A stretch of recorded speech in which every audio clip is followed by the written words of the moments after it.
BD news.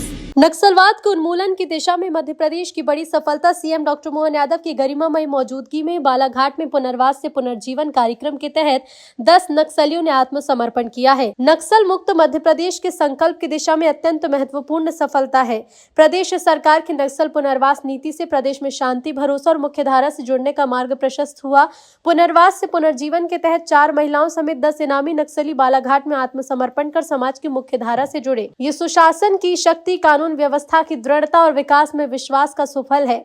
आदरणीय PM Modi ji के सशक्त नेतृत्व और माननीय केंद्रीय गृह मंत्री अमित शाह के मार्गदर्शन में मध्य प्रदेश नक्सल मुक्त प्रदेश बनने की दिशा में कदम बढ़ा रहा है। इस दिशा में सुरक्षा बल के प्रयास प्रशंसनीय हैं। बालाघाट पुलिस सहित टास्क फोर्स और पूरा नक्सल विरोधी अभियान की सफलता का बहुत बड़ा दिन है। मेरी अपनी ओर से यशस्वी प्रधानमंत्री श्रीमान नरेंद्र मोदी जी, माननीय गृह मंत्री जी के उस आह्वान के लिए आज हमारी पुलिस ने बड़ा काम किया है, जिनमें डेडलाइन दी कि 2026 जनवरी तक हर हालत में या तो नक्सलवादी सरेंडर करे या उनको हम मैदान से समाप्त करेंगे। उसी अभियान में बीते दिनों 1 नवंबर को एक बड़ी नक्सल नेता सुनीता ने, जिस पर 17.5 लाख का इनाम था, सरेंडर किया था और मध्य प्रदेश के इतिहास का ये सबसे बड़ा सरेंडर आज हमारा यहाँ 10 अलग अलग सदस्यों द्वारा किया गया। इसमें सुरेंद्र कबीर, जिस पे 62 लाख का इनाम है, इसी के साथ राकेश ओडी, मनीष पिता समरथ, इस पे भी 62 लाख का इनाम मध्य प्रदेश, राजस्थान और महाराष्ट्र पुलिस द्वारा, तीनों राज्य की पुलिस जिनको ढूंढ रही थी।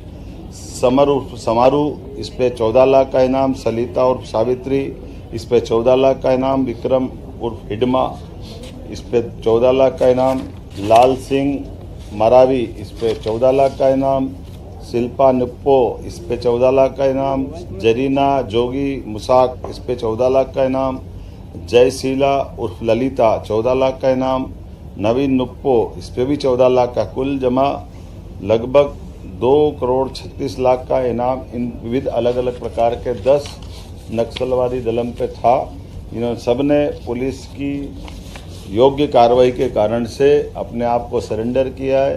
मध्य प्रदेश सरकार सारे अभी भी बचे हुए जो कुछ, यद्यपि हमारे राज्य में बहुत थोड़े से बचे हैं, मैं आपके माध्यम से भी अपील करूंगा कि आइए हम सब पुनर्वास की नीति के माध्यम से उनके जीवन की भी गारंटी लेंगे।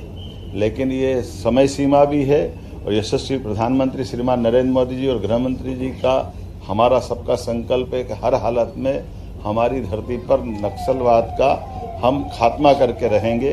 तो मैं एक बार फिर आज इस बालाघाट के सारे पुलिस अधिकारियों को, सभी प्रकार के हमारे वरिष्ठ अधिकारियों को, पुलिस जवानों को, सरकार के माध्यम से हम सभी प्रकार के अभियान चलाने के लगातार सतत रूप से उसकी चिंता भी कर रहे हैं और कई कारणों से जनता की जन कल्याणकारी योजनाओं के लिए भी नीचे तक उतारते हुए। एक और खास बात, हमारे राज्य के अंदर आज भी जिन्होंने समर्पण किया है, ये हमारे दबाव के कारण हुआ है और इसमें से अधिकांश लोग हमारे गैर मध्य प्रदेश के हैं, लेकिन हमारे राज्य के अंदर हम किसी प्रकार की गतिविधि नहीं चलने देंगे, यह उसका परिणाम है। उम्मीद करते हैं अगर और भी कुछ बाहर के बच्चे होंगे तो उनसे मुक्त कराएंगे। हमारे 2 साल के चले हुए अभियानों में डिंडोरी मंडला तो पूर्णतः नक्सलवादी गतिविधि से मुक्त पाया गया। आज के बाद हमारा ये बालाघाट का भी करीब करीब पूरा हिस्सा और खास करके कान्हा, बांधवगढ़, ये जो हमारे टाइगर अभयारण्य है, इनके अंदर जो संभावना रहती थी वो भी शून्य हुई है। उम्मीद करेंगे कि और जल्दी अच्छे परिणाम आएंगे। ये एक समेकित अभियान चल रहा है जो केवल मध्य प्रदेश का, छत्तीसगढ़ से नहीं है, महाराष्ट्र का भी है, आसपास के सारे राज्यों में जहाँ जहाँ नक्सलवादी समस्याएं हैं, माननीय प्रधानमंत्री, माननीय गृह मंत्री के नेतृत्व में समेकित रूप से हम हर जगह नक्सलवादियों के खिलाफ पूरी ताकत से भी लगे और जो मैदान में आता है और मैदान में लड़ना चाहता है उसका मैदान में खात्मा करते हैं और जो आके सरेंडर करता है उसके जीवन की गारंटी लेके उसका पुनर्वास कराते हैं। ये हमारी पॉलिसी है, उसी पे हम चल रहे हैं। एक बार फिर मेरी अपनी ओर से सभी अधिकारियों को बधाई।